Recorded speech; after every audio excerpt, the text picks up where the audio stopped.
ఎవరిది అదృష్టం. ఈ కథను రచించిన వారు వలివేటి నాగచంద్రావతి గారు. ఈ కథ ఈనాడు ఆదివారం సంచికలో మే 17, 2009లో ప్రచురితమైంది. పెళ్లివారి దగ్గర సెలవు తీసుకుని కళ్యాణ మండపం బయటకు వచ్చాడు విశ్వనాథం. అప్పటికే పార్కింగ్ ప్లేస్ నుంచి కారు తీసుకువచ్చి ఎంట్రన్స్ మెయిన్ గేట్ ముందు ఉంచాడు మాధవరావు. విశ్వనాథాన్ని చూడగానే డోర్ తెరిచి స్నేహితుణ్ణి చిరునవ్వుతో లోనికి ఆహ్వానించాడు. విశ్వనాథం ఎక్కి కూర్చోగానే కారు స్టార్ట్ చేశాడు. నిన్నిలా కలుసుకోవడం నాకు చాలా ఆనందంగా ఉందిరా విశ్వం. ఈ మాటలు ఫార్మాలిటీగా ఎంతమందితోనో చెప్పుంటాను, కానీ ఈసారేరా మనస్ఫూర్తిగా అంటున్నది. విశ్వనాథం భుజం మీద చెయ్యేసి ఆత్మీయంగా అన్నాడు మాధవరావు. మాధవరావు చేతిని తన చేతిలోకి తీసుకుని మృదువుగా ఒత్తాడు విశ్వనాథం. నాకు తెలుసు అన్న భావాన్ని వ్యక్తం చేస్తూ. తన ఊరి ప్రెసిడెంట్ గారి అబ్బాయి పెళ్లి. ఇక్కడ ఓ మిలిటరీ ఆఫీసర్ గారి కూతురుతో ప్రెసిడెంట్ గారి బలవంతం మీద మగపెళ్లి వారితో కలిసి ఇక్కడికి వచ్చాడు. సిటీకి ప్రయాణం అనగానే మాధవరావు గుర్తుకొచ్చాడు. బాల్యం నుంచి ఓ వయసు వచ్చేదాకా తన మనసుకి అతి దగ్గరగా వచ్చిన మిత్రుడతను. కాలం తమని దూరం చేసినా ఆ చెలిమి తాలూకు కమ్మదనం మరపుకు రాలేదింతవరకు. వచ్చే ముందర పాత డైరీలన్నీ వెతికి మాధవరావుకి ఫోన్ చేశాడు మొహమాట పడుతూ. నిన్ను చూడాలని ఉందిరా మాధవ. మన ఊరి పక్క ఉన్న టౌన్ తప్ప మరో ప్రదేశం ఎరగని వాణ్ణి. ఆ మహానగరంలో నిన్ను వెతుక్కుంటూ రాలేను. వీలైతే కళ్యాణ మండపానికి నువ్వోసారి రాగలవా అని తను చెప్పిన టైం కంటే ముందే పెళ్లి మండపంలో వాలాడు తన స్నేహితుడు. ఓపిగ్గా తను వచ్చే వరకు కాచుకునున్నాడు. కారెక్కించి తన ఇంటికి తీసుకువెడుతున్నాడు. 60 రకాల పదార్థాలతో తిన్న పెళ్లి భోజనంతో కాదు, మిత్రుడి అభిమానంతో కడుపు నిండిపోయింది విశ్వనాథానికి. మన చిన్నతనం రోజులు గుర్తున్నాయా విస్సు? అడిగాడు మాధవరావు. ఆలోచనల్లో ఉన్న విశ్వనాథాన్ని కదిలించి. మరిచిపోయే కాలమా అది? మంద్రస్వరంతో అన్నాడు విశ్వనాథం. ఇద్దరి మనసుల్లోనూ చిన్ననాటి తీపి జ్ఞాపకాలు, ఆ పల్లెటూరు, ఆ వీధి బడి, తమ చెలిమి, జతగా చేసిన అల్లర్లు అలలు అలలుగా మెదిలాయి. ఆ జ్ఞాపకాల్ని తిరగతోడుకుంటూ ఆ పునశ్చరణలోని మధురిమని ఆస్వాదించడంలో సమయం ఎలా గడిచిందో ఇద్దరికీ తెలియలేదు. ఇల్లొచ్చేసింది. ఇల్లనొచ్చిన దాన్ని ఊహు బంగళా అనో భవనమనో అనాలేమో. కోటగోడకున్నట్టు అందమైన పెద్ద గేటు.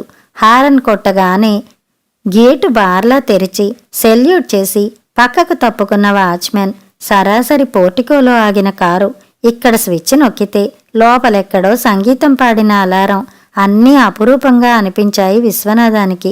పల్లెటూర్లో తమ ఇంటి కర్రగేటు, పేడతో కళ్ళాపి చల్లిన వాకిలి తలుచుకుంటే మరీను.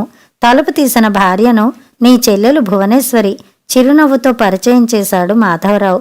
రెండన్నయ్య, మీ ఫోన్ వచ్చిన దగ్గర నుంచి మీ ఫ్రెండ్ భూమి మీద నిలవడం లేదు, నన్ను నిలబడనీయడం లేదు మందహాసం చేస్తూ స్వాగతం పలికింది భువనేశ్వరి. తెల్లటి శాటిన్ నైటీ, బావుడి హెయిరు, చక్కటి వర్చస్సు.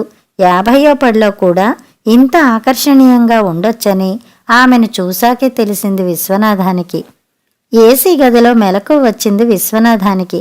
తెల్లవారుజాము 4 గంటలకు కోడికూతతో కాదు, good morning Vissu, bed coffee అలవాటుందా అంటున్న మాధవరావు మేలుకొలుపుతో 8 గంటలకు. బుద్ధి తెలిసి ఇంత ఆలస్యంగా లేవడం ఇదే ప్రథమం. ఏసీ చల్లదనం మహత్యం అబ్బురు పడుతూనే మిత్రుడితో బెడ్ కాఫీ అక్కర్లేదని చెప్పి అటాచ్డ్ బాత్రూమ్ కేసి నడిచాడు విశ్వనాథం. పడగ్గది సౌందర్యం హాయిగా తోస్తే బాత్రూమ్ సామాగ్రి పజిల్ అనిపించింది ఆయనకి. గోడంతా పరుచుకున్న ఆ అద్దమేమిటి, ఆ బాత్ టబ్ ఏమిటి, షవరు, షేవరు, గీజరు, లోషన్లు, క్రీములు, అబ్బబ్బబ్బా, బాత్రూమ్ కూడా ఇంత వైభవమా అని విస్తుపోయాడు. పెరట్లో దూరంగా ఓ మూలన సిమెంట్ రాళ్లతో కట్టిన తమ స్నానాల గదెక్కడా, ఇదెక్కడా, ఓహోహో అని కూడా అనుకున్నాడు. ఆ ఒక్కసారే కాదు, ఎన్నో అత్యంత ఆధునిక సదుపాయాలున్న వాళ్ల వంటగది. అదే కిచెన్ని చూసినప్పుడు కళాత్మకంగానే కాదు, ఖరీదైన అలంకారాలున్న డ్రాయింగ్ రూమ్ని చూసినప్పుడు మరీ ముగ్ధుడైపోయాడాయన. ఆ హాలు ఊరంతా ఉంది. హాల్లో ఆ ఉయ్యాల బల్ల 1,00,000 రూపాయలట. ఆ ఊగే కుర్చీ, ఆ సోఫా సెట్టు కూర్చుంటే అడుగులోతు పూలగుట్టలోకి దిగిపోతున్నట్టుంది. అవెన్ని లక్షలు చేస్తాయో. ఇల్లంతా పాలరాయి, ఇంటి ముందు 2 కార్లు, ఇంటి చుట్టూ గార్డెన్. ఇన్ని అమర్చుకోవాలంటే ఎంత సంపాదించాలి? దానికి ఎంత కష్టపడి ఉండాలి? తెగ ముచ్చట పడిపోయాడు విశ్వనాథం స్నేహితుడి ప్రయోజకత్వానికి. బ్రేక్ఫాస్ట్కి అప్పటికప్పుడు బ్రెడ్ స్లైసెస్ని టోస్ట్ చేసి నైస్గా నైఫ్తో బటర్ అప్లై చేసి పింగాణి ప్లేట్లో పెట్టి జామ్ వేసి భర్తకి విశ్వనాథానికి ఇచ్చింది భువనేశ్వరి. ఒళ్ళు అలవకుండా, కట్టిన బట్ట నలగకుండా అంత నీటుగా, అంత టేస్టుగా ఫలహారం తయారైపోవడం తెగ నచ్చేసింది విశ్వనాథానికి. 10 గాగుల్సు, హై హీల్స్తో తయారైపోయింది భువనేశ్వరి. సారీ అన్నయ్య, నాకు కూడా మీతో స్పెండ్ చేయాలనే ఉంది, కానీ నేను ఇవాళ తప్పకుండా అటెండ్ అవ్వాల్సిన బోర్డు మీటింగ్ ఉంది. తొందరగా రావడానికి ట్రై చేస్తాను, సరేనా? Bye, see you. విశ్వనాథన్ నొచ్చుకోకుండా క్షమాపణలు చెప్పేసి వెళ్ళిపోయింది. నేను మాత్రం నా ప్రోగ్రామ్స్ అన్నీ క్యాన్సిల్ చేసేయమని మా ఆఫీస్కి ఫోన్ చేసేసాన్రా విస్సు. ఈ 2 రోజులు నిన్ను వదిలిపెట్టను చెప్పాడు మాధవరావు. కృతజ్ఞతగా చూశాడు విశ్వనాథం. మర్నాడు భువనేశ్వరి కూడా ఇంట్లోనే ఉండిపోయింది. భార్యాభర్తలిద్దరూ ఆ రోజంతా విశ్వనాథానికి పూర్తి కంపెనీ ఇచ్చారు. ఉదయాన్నే భువనేశ్వరి సింపుల్గా వెజిటబుల్ పలావు, టమాటా సూపు తయారు చేసింది.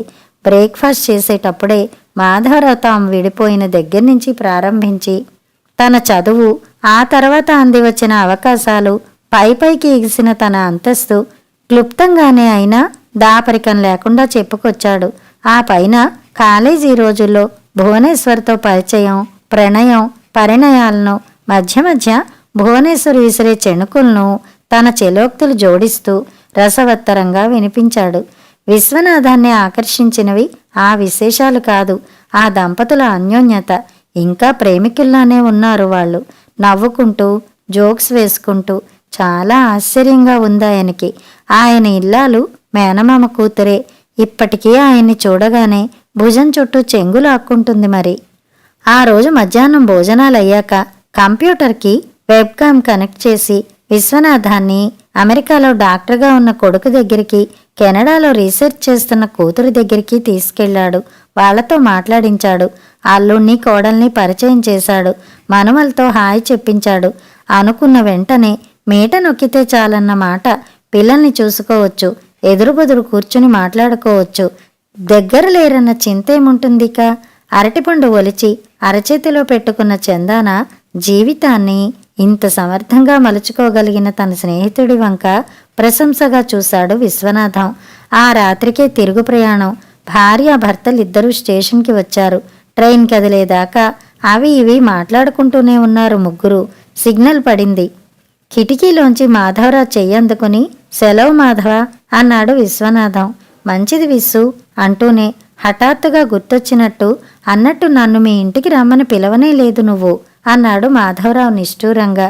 ఉలిక్కి పడ్డాడు విశ్వనాథం. సమాధానం కోసం వెతుకుతూ పేలవంగా నవ్వి ఏదో అనబోయాడు. ట్రైన్ కదిలింది. స్టేషన్ వదిలింది రైలు.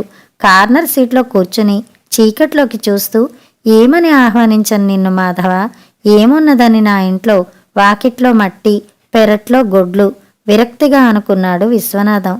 కానీ వద్దనుకున్నది జరగకూడదనేమీ లేదుగా. కర్రగేటు తెరుచుకుని ఆ ఇంటి ముంగిట్లోకి అడుగుపెట్టాడు మాధవరావు. గేటు దగ్గర నుంచి ఇంటి ముందున్న మెట్ల దాకా పళ్ళాల నిండా పూలు నింపుకొని ఆహ్వానించడానికి సిద్ధంగా ఉన్న కన్నెపిల్లల్లా ఉన్నాయి దారికి 2 పక్కల విరబూసి ఉన్న బంతి చెట్లు. పచ్చ మట్టితో అలికిన వాకిలి క్యాన్వాస్ మీద పేరు తెలియని చిత్రకారినెవరో శ్రద్ధగా చిత్రించినట్టుంది రంగవల్లిక. 4 అడుగులు ముందుకు వేశాడు. ఎదురుగుండా పాతబడిన దిట్టంగా ఉన్న మండువాలోగిలి. పసుపు కుంకుమలు పెట్టిన మండిగంతో పవిత్రంగా కనపడుతోంది సింహద్వారం. ఇంటి ముందున్న వరండాలో కూర్చుని పాలేరు ఏదో చెబుతుంటే వింటున్నాడు విశ్వనాథం. అనుకోకుండా ప్రత్యక్షమైన స్నేహితుణ్ణి చూసి ఆశ్చర్యంతో, ఆనందంతో తలమునకలయ్యాడు. ఓరి ఓరి, నువ్వేనా అంటూ మాటలు పెగలనంత సంభ్రమంతో ఎదురు వెళ్ళి పొదివి పట్టుకుని మిత్రుణ్ణి వరండా మెట్లెక్కించాడు. ఏదో కంగారు, చెప్పా చెయ్యకుండా దర్శనమిచ్చిన ఈ అతిథి దేవుణ్ణి ఏ ఆసనం మీద ఆసీనుణ్ణి చెయ్యటమా అని. ఈ లోపల మాధవరావు గుమ్మం పక్కనే వేసున్న సింహాసనం లాంటి పాతకాలం వాలు కుర్చీలో కూర్చుంటూ, ఇది మీ నాన్నగారిది కదూ, చిన్నప్పుడు దీనిలో కూర్చోవాలని మహా కోరికగా ఉండేది సుమా అన్నాడు హాయిగా నవ్వుతూ. అప్పటికి స్థిమితపడి కుశల ప్రశ్నలు వేశాడు విశ్వనాథం. ఆ తర్వాత వంశీ వంశీ అని లోపలున్న కొడుకుని కేకేసి, మన మాధవరావు మావయ్యరా అని వంశీకి, వీడు మా వంశీ అని మాధవరావుకి ఒకరికొకరిని పరిచయం చేశాడు. వంశీ మాధవరావుతో మర్యాదపూర్వకంగా 2 నిమిషాలు మాట్లాడి, నాన్న మావయ్య వచ్చారుగా, మీరింట్లో ఉండిపోండి, తోటకి నేను వెళతాలేండి, పొలంలో మందు రేపు కొట్టించొచ్చు, తొందరలేదు అని తండ్రితో చెప్పి లోపలికి వెళ్ళి తల్లికి కబురు అందించి పాలేరుని వెంట పెట్టుకుని బయటికి వెళ్ళిపోయాడు. వీణ్ణి బాగా చదివించి పెద్ద ఉద్యోగస్తుని చెయ్యాలనుకున్నానురా మాధవ. ఊహూ, మిమ్మల్ని వదిలి వెళ్ళనని భీష్మించి కూర్చున్నాడు. సముద్రాలు దాటించాలని నాకున్న పొలిమేర దాటని గీత వాడి నుదుట రాసుంటే ఏం చెయ్యగలం? అగ్రికల్చర్ బీఎస్సీ చదివి నా దగ్గరే ఉండిపోయాడు. వెడుతున్న కొడుకుని చూస్తూ కొంచెం నిరాశగా అన్నాడు విశ్వనాథం. సరిగ్గా అదే సమయంలో, నువ్వుండు నాన్న, నే చేసుకొస్తాను అని సమయానికి అందాసరా అయ్యే కొడుకు అందుబాటులో ఉండడం ఎంత భాగ్యం అనుకుంటున్నాడు మాధవరావు. విశ్వనాథం మాటలు విని నవ్వుకున్నాడు. ఇంతలో మంచినీళ్ల గ్లాస్ తీసుకుని వచ్చింది విశ్వనాథం భార్య సుమతి. నేత చీర, పసుపు రాసిన మొహం, కుంకం బొట్టు, భుజం చుట్టూ కొంగు, సౌమ్యమైన చూపు, పార్వతీదేవిలా ఉంది. నమస్కారం చేశాడు మాధవరావు. పరిచయాలు పరామర్శలు పూర్తయ్యాయి. ఇక్కడే కూర్చోబెట్టేశారేమిటి? లోపలికి రండి, పలహారం చేద్దురుగాని భర్తని హెచ్చరించి వెళ్ళింది సుమతి. పద, మిగతా వాళ్ళని కూడా చూద్దువుగాని లోపలికి దారి తీస్తూ అన్నాడు విశ్వనాథం.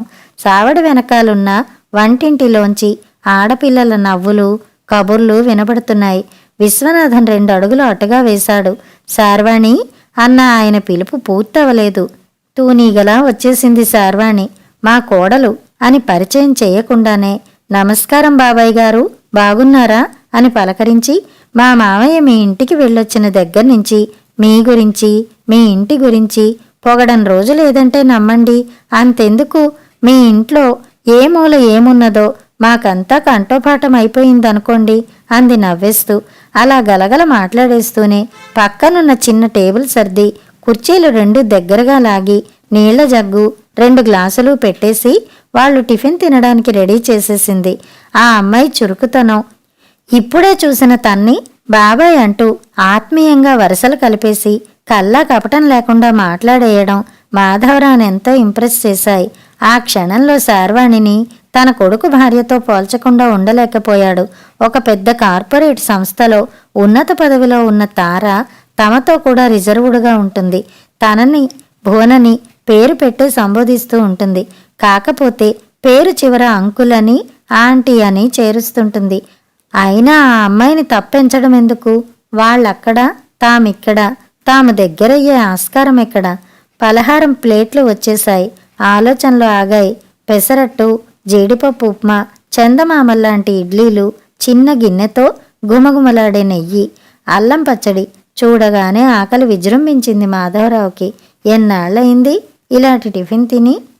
ఇక్కడ కరీం టీ కొట్లో బన్ను తప్ప బ్రెడ్ దొరకదురా అంటున్నాడు విశ్వనాథం బిడీ పడుతూ. మళ్ళీ నవ్వొచ్చింది మాధవరావుకి.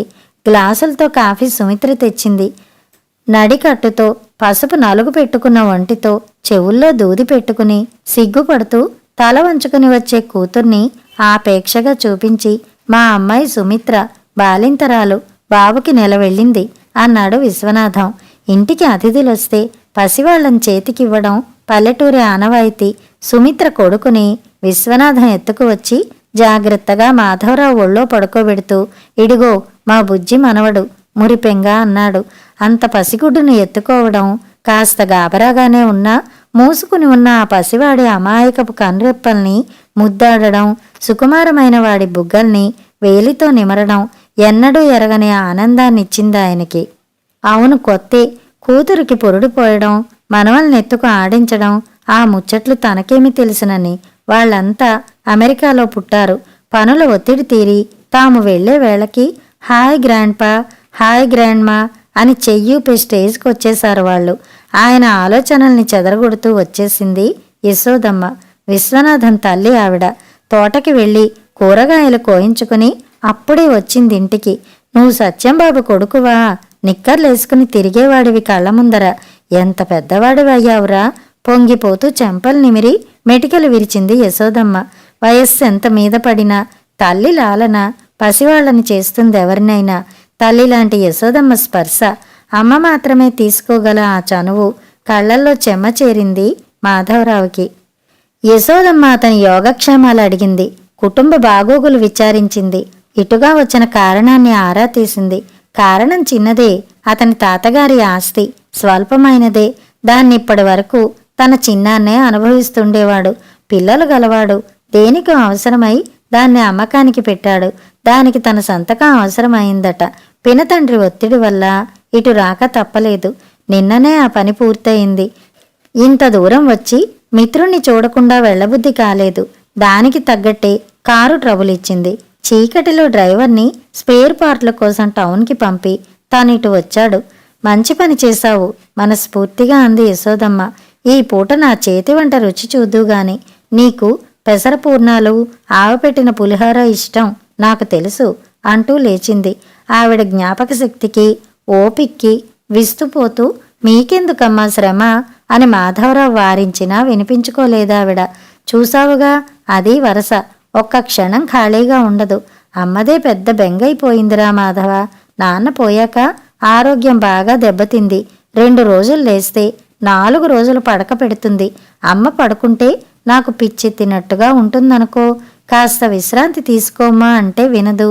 విశ్వనాథం విసుగులో తల్లి మీద అంతులేని అభిమానమే కనిపించింది. అమ్మా నాన్నల సంరక్షణలో నిశ్చింతగా ఎదగడం, ముదిమిలో వారిని తన సంరక్షణలో సేదతీర్చడం మనిషికి గొప్ప తృప్తినిస్తుంది. ఆ తృప్తి విశ్వనాథం మొహంలో ప్రస్ఫుటంగా కనిపించి అసూయగా అనిపించింది మాధవరావుకి. ఆ భాగ్యం తనకు దక్కలేదు. చిన్నప్పుడే చదువు పేరిట వారికి దూరంగా పెరిగాడు.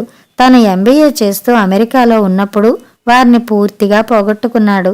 జీవితంలో ఎన్ని విజయాలు అందుకున్నా ఆ లోటు ఏ మూల నుంచో తన్ని వెక్కిరిస్తూనే ఉంటుంది. అన్నట్టుగానే అరిటాకు నిండా ఆధరవులు నింపి భోజనానికి పిలిచింది యశోదమ్మ. చల్లటి నూతి నీళ్లతో కాళ్ళు కడుక్కుని వాల్చి ఉన్న పీట మీద పాత పద్ధతిలో బాసింపట్టు వేసు కూర్చున్నాడు. ముందున్న ఆకులో అన్నీ తనకిష్టమైనవే.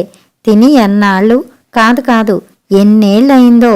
బ్లడ్ ప్రెషరు, షుగరు, పథ్యం, డైటింగు లాంటి అభ్యంతరాలన్నీ ఆ రోజుకి పక్కకి పెట్టేసి యశోదమ్మ పక్కనే కూర్చుని కొసరి వడ్డిస్తుండగా పదార్థాల మీదకి దాడి చేశాడు మాధవరావు.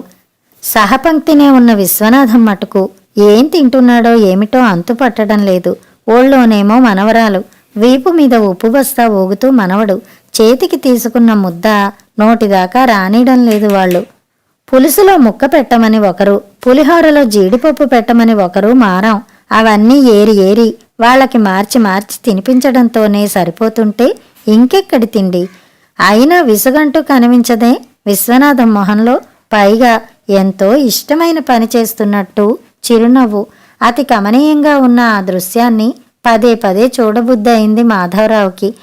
ఆధునిక జీవితం సున్నితంగా మనసును ఆహ్లాదపరిచే ఇలాంటి ఆనందాలెన్నిటినో తనకు మిస్ చేసింది. ఎవరూ చూడకుండా నిట్టూర్చాడు మాధవరావు. సాయంత్రం అలా తోటలకేసి వెళ్లారు. కొబ్బరి బొండాలు దింపించి నీళ్లు తాగారు. రాత్రికి పడమటి వైపు గదిలో స్నేహితులిద్దరికీ పక్కలు పరిచింది శార్వాణి.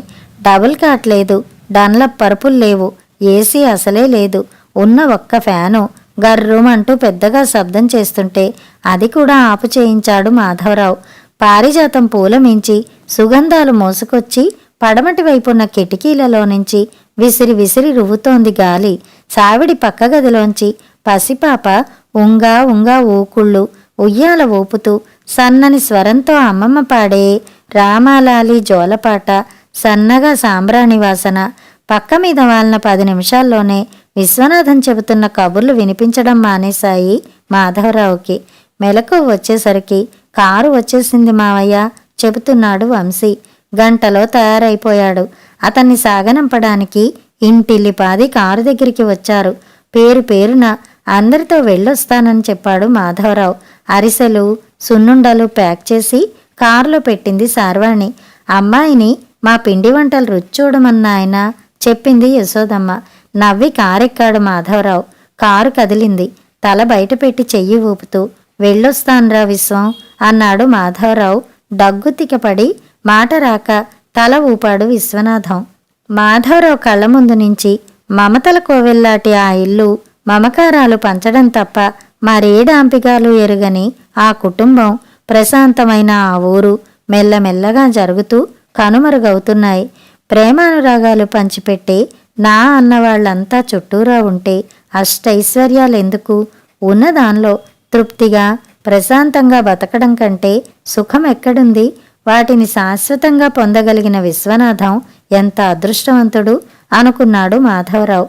దూరం అయిపోతున్న కారును చూస్తూ ఈ దుమ్ము, ధూళి, మోటుతనం, అనాగరికం వీటన్నిటినీ వదిలించుకుని స్పాంజి పరుపులు, పట్టు తివాచీలు ఉన్న మేడల్లోకి, కంప్యూటర్లు, నెట్టు, ల్యాప్టాప్లు, విమానయానాలు ఉన్న అద్భుత లోకంలోకి సాగిపోతున్న నా స్నేహితుడు మాధవరావు ఎంత అదృష్టవంతుడు అనుకున్నాడు విశ్వనాథం. కథ సమాప్తం.